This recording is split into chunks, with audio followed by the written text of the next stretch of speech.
Once there was a sweet little girl who was loved by all who knew her, but most of all by her grandmother, who could not do enough for her. Once the grandmother sent the girl a cloak with a red velvet hood. The little girl was so pleased with the cloak that she cherished it and wore it every day.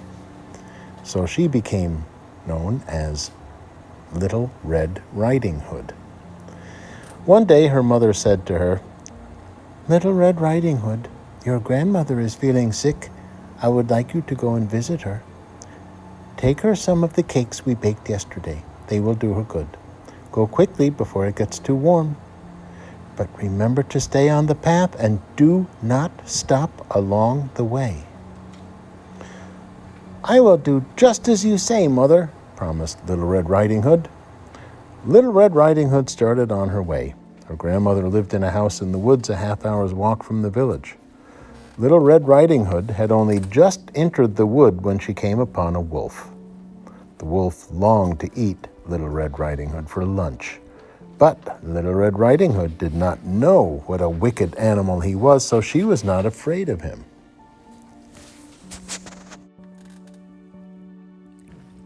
"Good morning, Little Red Riding Hood," said the wolf. "Good morning, Wolf," she answered kindly.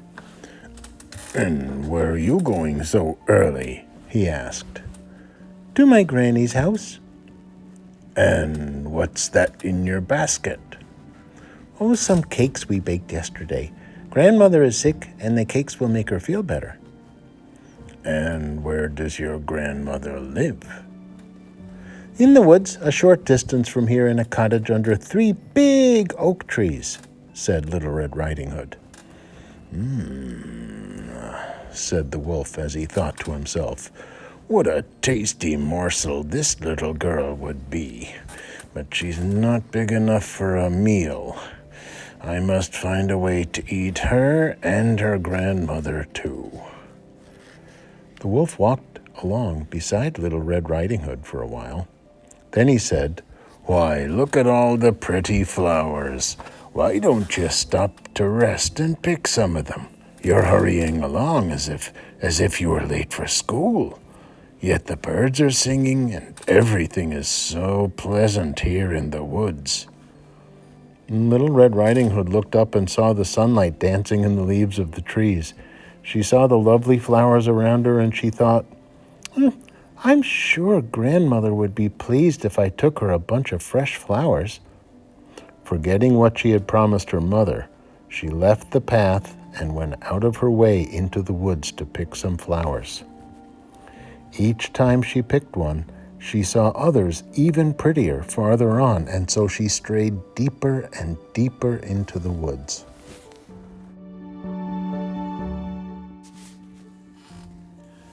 And as for the wolf, he hurried straight to Grandmother's cottage and knocked on the door. "Who's there?" said a little voice.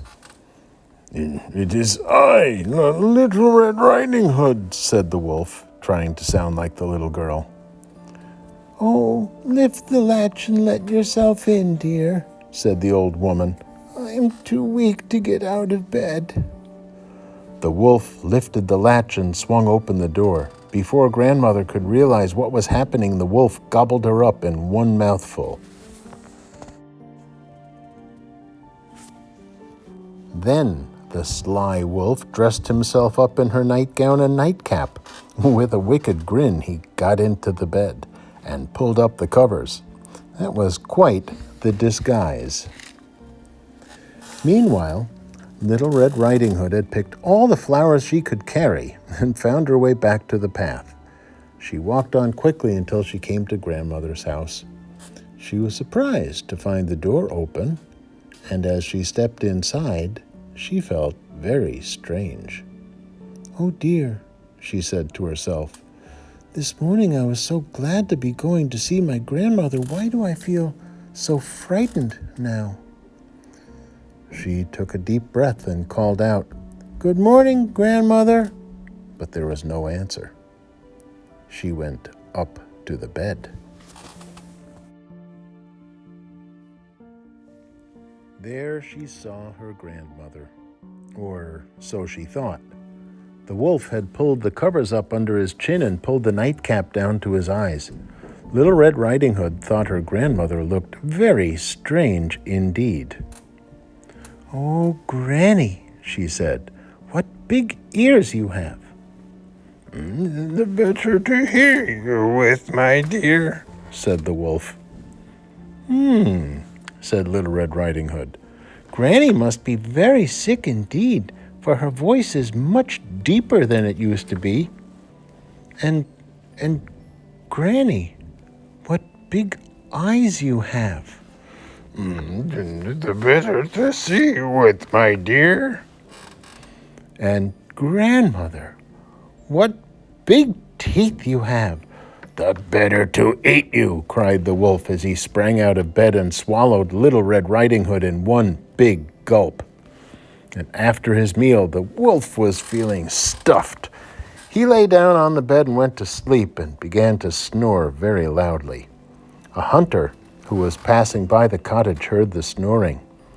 "My," he thought, "the old woman sounds terrible. I'd better look inside and check on her."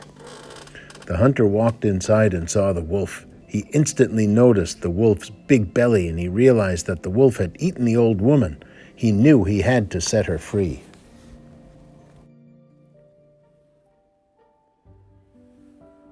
The hunter set them free, and out jumped Little Red Riding Hood and Granny.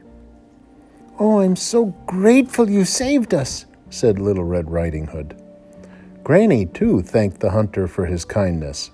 When the wolf woke up, he was so shocked to see all of the people standing before him that he ran away, never to be seen again.